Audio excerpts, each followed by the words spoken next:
कि राहुल पढ़ाई में ध्यान नहीं देता। जब जब क्लास लेती हूँ तो राहुल उसकी तरफ देखता ही रह जाता है और उसकी निगाहें देखकर सुजाता को कभी गुस्सा आता तो कभी अजीब सा एहसास होता था। दोस्तों, सुजाता पिछले 6-7 साल से अकेली थी, ना कोई हमसफ़र ना कोई सहारा। दिल तो उसका भी इंसान का था। वो भी चाहती थी कि कोई उसे समझे, कोई उसका अकेलापन बांटे, और शायद इसी वजह से राहुल की मासूम निगाहें धीरे धीरे उसके दिल को छूने लगी। दोस्तों, आज जो घटना मैं आपको सुनाने जा रहा हूँ वो है पटना बिहार की, और यकीन मानिए यह घटना जितनी चौंकाने वाली है उतनी ही सच्ची भी है। अब आप सोच रहे होंगे कि आखिर ऐसा क्या हुआ पटना में जो कहानी शुरू होती है एक महिला टीचर से। जी हाँ दोस्तों, पटना सिटी के इलाके में एक महिला टीचर रहा करती थी। उम्र करीब 35 साल की थी। नाम था उसका सुजाता। देखने में स्मार्ट, पढ़ी लिखी और लोगों के बीच काफ़ी सम्मानित थी। उसके पति कई साल पहले एक्सीडेंट में उनका निधन हो चुका था। पति सरकारी नौकरी में थे, लेकिन मौत के बाद पेंशन और थोड़ी बहुत ज़मीन से ही गुजारा हो रहा था। अब क्योंकि सुजाता अकेली पड़ गई थी तो उसने घर में ही बच्चों को ट्यूशन पढ़ाना शुरू कर दिया था। धीरे धीरे उसके पास काफ़ी स्टूडेंट आने लगे। मोहल्ले के लोग भी उसे बहुत इज्जत देते थे, क्योंकि पढ़ाई में वो बहुत तेज़ थी और बच्चों को अच्छे से भी पढ़ा लेती थी। लेकिन दोस्तों, असली कहानी शुरू होती है यहाँ से कि दोस्तों, कहानी बहुत ही दिलचस्प होने वाली है। लेकिन कहानी में आगे बढ़ने से पहले आपसे गुजारिश है कि वीडियो को लाइक, चैनल को सब्सक्राइब जरूर कर लीजिए और वीडियो में लास्ट तक जरूर बने रहें, ताकि हमारा हौसला और भी बढ़ता रहे। तो चलिए दोस्तों, कहानी को शुरू करते हैं। दोस्तों, एक दिन मोहल्ले का ही एक लड़का जिसका नाम होता है राहुल, सुजाता के पास पढ़ने आने लगा। राहुल की उम्र सिर्फ 16 साल की थी। 11वीं क्लास का छात्र था। घर की हालात कमज़ोर थी उसकी और वो पढ़ाई में भी औसत था। लेकिन उसकी माँ चाहती थी कि उसका बेटा पढ़ लिख कर कुछ बने, इसलिए उसने सुजाता मैडम के पास उसे भेज दिया था।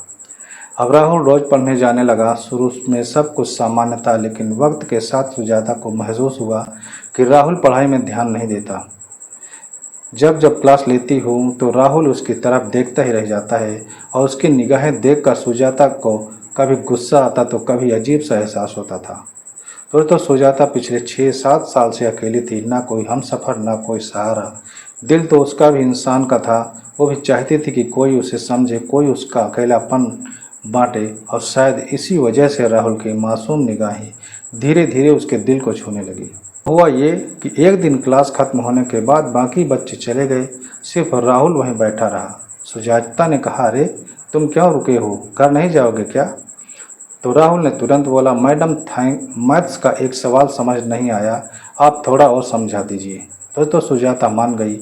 वो उसे समझाने लगी, लेकिन समझाते समझाते अचानक राहुल ने कह दिया कि मैडम, आप बहुत अच्छी लगती हो और बहुत खूबसूरत भी हो। बस दोस्तों, यही से कहानी ने करवट ली।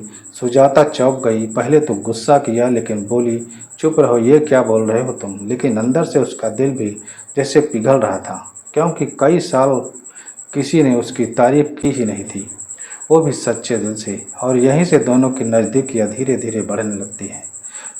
धीरे धीरे क्लास के बाद वो राहुल से बातें करने लगी, कभी हंसी मजाक, कभी मोबाइल पर चीटिंग। और एक दिन तो सुजाता ने खुद राहुल से कह दिया कि तुम्हें पता है कि मैं तुमसे बात करके मुझे अच्छा लगता है। अब दोस्तों, धीरे धीरे दोनों के बीच मुलाकातें बढ़ने लगी।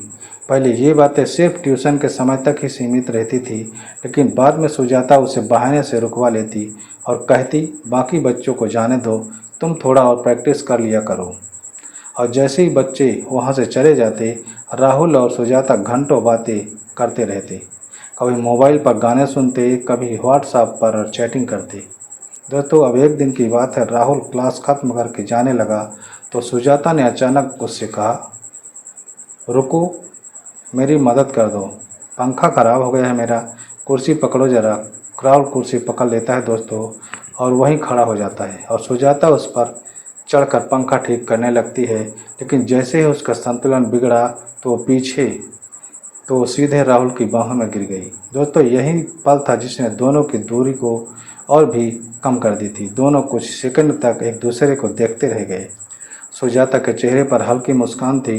राहुल भी घबराया हुआ लेकिन खुश था, और उसी दिन से उसने रिश्ते की एक नई शुरुआत हो गई।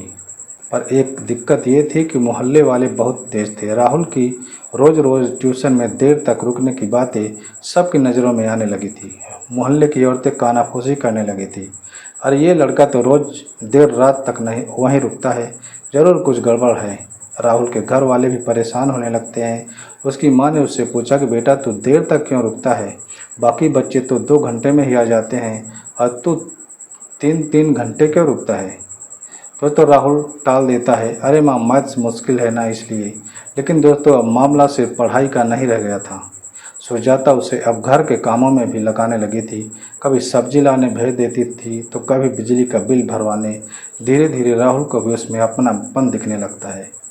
लेकिन असली मोड़ आया एक शाम, जब उस दिन बारिश हो रही थी। बाकी बच्चे जल्दी से अपने अपने घर चले गए और राहुल छत पर कपड़े उतारने में मदद कर रहा था। दोनों भीग गए थे। जैसे ही वो नीचे आए, सुजाता ने राहुल को तौलिया थमाया और बोली, मैं ठंड लग जाएगी, कपड़े बदल लो। राहुल बोला, मैडम मेरे पास तो दूसरा कपड़ा है ही नहीं, तो मैं क्या बदलूं। तो सुजाता ने हंसते हुए कहा, कोई बात नहीं, मेरे बेटे की पुरानी टी शर्ट है वही पहन लो। और दोस्तों वहीं से शुरू हुआ असली खेल। उस दिन जो हुआ उसने राहुल की ज़िंदगी हमेशा के लिए बदल कर रख दी। तो दोस्तों उस दिन बारिश वाली शाम के बाद सब कुछ बदल गया। राहुल और सुजाता की मुलाकातें अब पहले जैसी मासूम नहीं रही। वो अब अक्सर अकेले में मिलते, बातें करते और सुजाता उसे तोहफे भी देने लगी थी। कभी महंगा पेन, कभी शर्ट। राहुल भी खुश था उससे, क्योंकि पहली बार उसे किसी ने इतना अहमियत दी थी। लेकिन दोस्तों मोहल्ले की नज़रें तेज होती हैं। अब धीरे धीरे आस पड़ोस में बातें फैलने लगी। एक दिन मोहल्ले की औरतों ने राहुल की मां से कह दिया कि बहन जी ज़रा अपने बेटे का ध्यान रखिए, वो मैडम के घर में रोज़ रोज़ घंटों बैठा रहता है, मोहल्ले में अच्छी बातें नहीं फैल रही हैं। दोस्तों माँ को पहले तो यकीन नहीं हुआ। उसने राहुल से पूछा तो वो साफ मुकर गया। कहने लगे, अरे माँ लोग बेकार की बातें करते हैं, मैं तो पढ़ाई करने जाता हूँ बस। लेकिन दोस्तों सच्चाई छुपती कहाँ है। उधर सुजाता भी राहुल पर हक जमाने लगी।